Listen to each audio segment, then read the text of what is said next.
Yung title. Ang title nito is Doing Something Good. Bakit nga ba kailangan natin gumawa ng napakatakilan? Sa pamantayan ng ng mundo, you do something great para lang masasabi na you are excellent. Yung star ka, maging star ka, diba? Pero ano nga ba yung talagang pamantayan?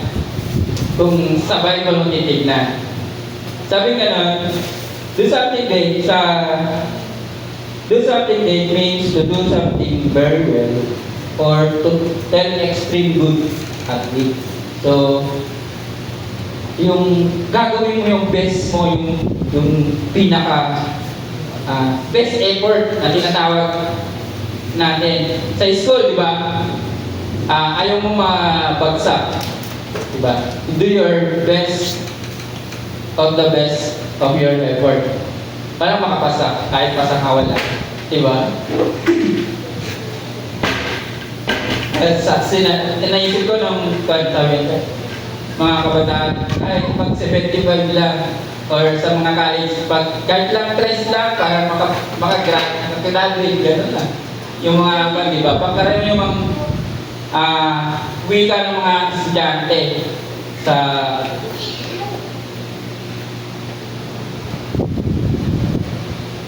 ito pa, yung meaning niya is it means to rise to the level in life and destiny where your life becomes a perpetual remains in a blessing. So, ibig sabihin nun, blessing, kapag ginawa yung best, siyempre, nagiging blessing siya para sa iyo kasi nakapasa ka nga. Halimbawa, sa exam, kung hindi ka magre-review o magsusunog ng kilay, may makukuha pa ba tayo ng exam? Ay, baka malamang 0 out of 10, gano'n. Kaya, yun yung pamantayan ng mundo. As a Christian, you must set our standard on something that you want to achieve.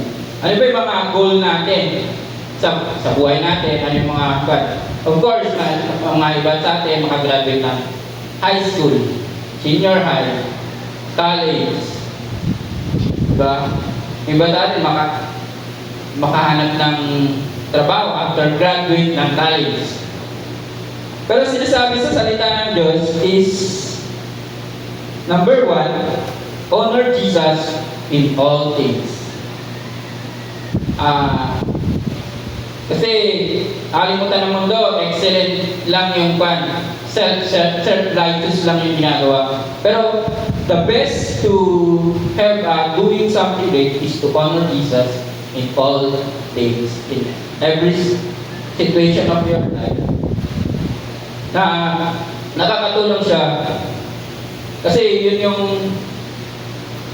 Jesus is the key to success. Tatandaan natin yun. And means aspects of life that the will and the character of Jesus should reflect to our lifestyle. We aim that our people of Jesus will see other people that Jesus lives in us. Kung baliwala yung pagpapagal natin kung wala si Jesus sa ating buhay. Sabi sa John 15:5, sabi niya, you have nothing without me. And you have nothing if you separate from me. So, sa ibig sabihin pala, si Jesus lang yung kailangan para maging excellent, not self-righteous or yung sa sariling katalino. Self-dependent. Si Jesus lang pala. Jesus dependent tayo. Maging Jesus dependent. Tuloy natin. Sabi ganun, isa isip at isa puso na lahat ng ginagawa ng Panginoon habang siya'y nabubuhay ay nung narito siya sa mundong ito ay mag-manifest sa pagkatao natin. Yung mag-shine yung buhay ni Kristo sa atin. Be like Christ. Kapag hindi ganun ang buhay natin, sigurado, blurred yung direction ng life natin, yung vision natin, yung goal natin sa buhay, blurred yun. Hindi natin makikita yung goodness dun sa goal natin kung wala si Jesus outside the line. Kasi putting Jesus as your Lord and Savior is the best way kung paano mamuhay sa mundong ito. Yes, ang mundong ito is pasama ng pasama. Kung papaligid kayo dyan, may mga out of school yun, hindi nag-aral, nag-drugs. Minsan pa, mga rahanap pa ng drugs or confusion. Pero, dahil sa grace ng Lord, bilang isang Kristiyanong kabataan, na naging Kristiyanong kabataan din naman ako, ay naroon yung protection and grace ni Lord na alam niya. Sabi nga sa Jeremiah 29:11, I have plans on you. Plan to prosper. Plan to give you hope. Although tinatawag ni Dr. Rizal, the youth is the hope of the nation. Dadagdagan ko, Christian youth is the hope of the nation. Because not all youth is undefiled youth.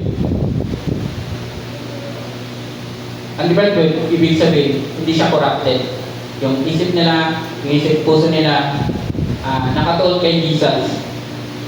Lagi natin tatandaan na we fix our eyes unto Jesus, the author of our faith and the finisher of this faith. So, bilang sa kabataan, mag-focus lang tayo sa goal na mag-manifest yung Christ-like character na naaabangan natin. Yes, accepted natin na-realize natin, yes, maganda pala na yung Christ-like. Pangalawa, na-realize na, accepted natin na sa puso natin na si Jesus pala yung tamang ba. Pero, ang the best dyan is to apply to your life. Akbangan mo. Kapag hindi mo inaakbangan ang isang bagay, hindi ka totoo. No? Hindi siya nagiging reality. Tinatawag na reality. Kaya dapat, kailangan bawat bilang isang kabataan na gustong maging Christ-like, akbangan mo. And hindi bukas, kundi ngayon. After the service. Kasi, yes, the service or the worship ended, and the worship starts when the service ends. Tatanda natin na hindi dito natatapos yung buhay ng isang Kristiyanong kabataan, kundi sa labas sa bahay no, sa mga school. Yan. Kaya lagi natin pamanan, si Jesus lagi ang ino-honor natin, not the people around us. Sabi nga sa Colossians, 1 Corinthians chapter 10 verse 24, all things are lawful, but not all things is helpful. All things are lawful, but not all things build up.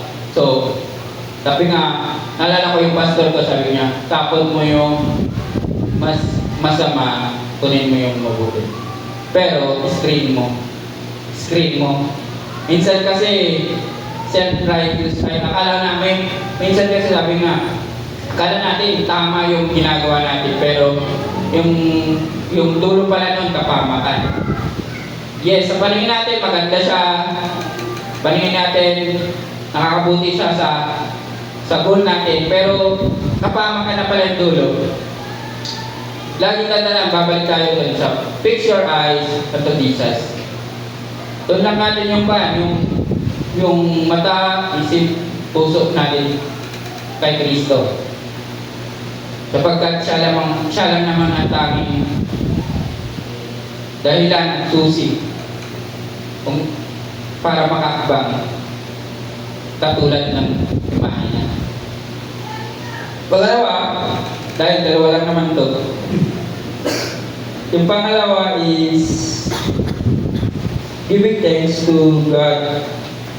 Sabi nga, understanding greatness of gratitude. Maraming kabataan, bakit ko papasalamatan pa si God? Bakit ko effort ko naman to. Pinagpaguran ko naman to. Pinag-alayat ko ng pawis to. Buya. Pero isipin nyo, sabi na sa Deuteronomy 8:18, remember God who give the power to gain wealth. Ibig sabihin nun, siya nagbigay ng iba. Kaya lagi tayo nagpapasalamat sa Lord na thank you Lord kasi nag-graduate na ako, or thank you Lord kasi nakapasa ako na exam. Thank you Lord kasi nakapasok ako sa school kahit wala akong baon. Ganun. Kasi nagiging grateful tayo dahil may nagbigay ng kalakasan natin. May nagbigay ng talino.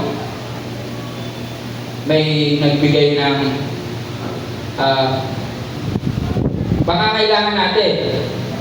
Actually, kung sasabihin niya sa akin, pangangailangan yung parents ko naman nagbigay. Sino ba ang nagbigay niya sa parents ko ng lakas? Diba? Si Jesus pa rin. Kasi si Jesus lang tanging nagbibigay ng lakas natin.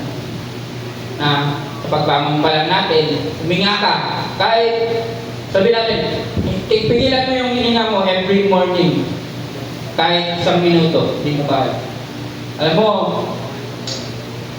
sa hospital, may nagbabayad 800 pesos per tank. Per tank. Yung hininga nila, binabayaran nila 800. So, kung i-multiply mo yan, sabi natin, isang araw, isang tank, 800. Multiply mo na 365 days. Ganon ka-generous ang Lord sa ating buwan. Diba? 800 per day, binabayaran niya lang. How much more tayo? Ang gagawin na natin, magpasalamat sa Kanya. Dahil yun lang naman ang tanging dahilan. Pangalawa, isa pang dahilan kung bakit natin kailangan pasalamatan si Lord kasi all things, sabi sa Psalm 24 verse 1, all things on the earth are God's property. All things, lahat ng bagay na nakikita nyo ay pagmamahal ni Lord. Kahit pa yung ikaw mismo na tao. We are not self-sufficient being. We have Jesus sufficient. Independent lagi. Ako, nagdanas din ako, kwento ko lang. Nagdanas ako ng hindi kahirapan. Kung nakikita niyo ako, ngayon, I'm a head of company. Pero ang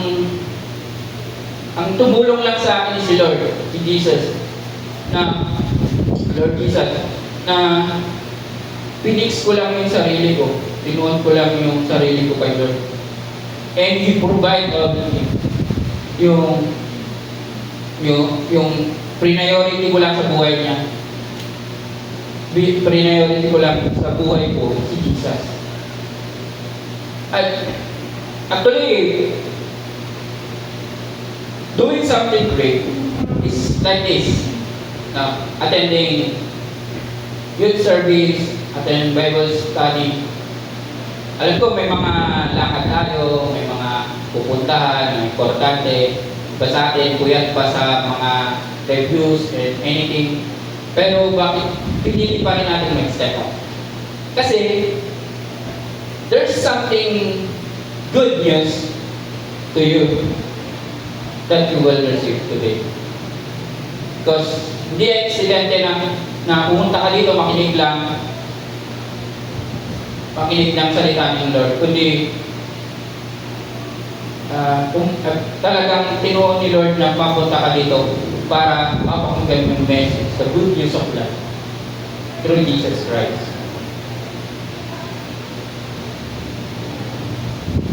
We cannot live our life without the help of God because of the power to do something great is capable from Him. Therefore, by God's grace, everything that we have must owe Him our constantly thanks. So, lagi natin pasalamatin si Lord sa bawat patak ng pawis natin. Kasi yung hininga, gano'n, everyday. Ay lagi natin pasalamatan si Lord. Probably natin is improve our enjoyment in life or enable to us our purpose, much learning to be more grateful and thankful to everything what we have. Yung lahat ng nare-receive natin, be grateful tayo kasi meron tayo nito. Iba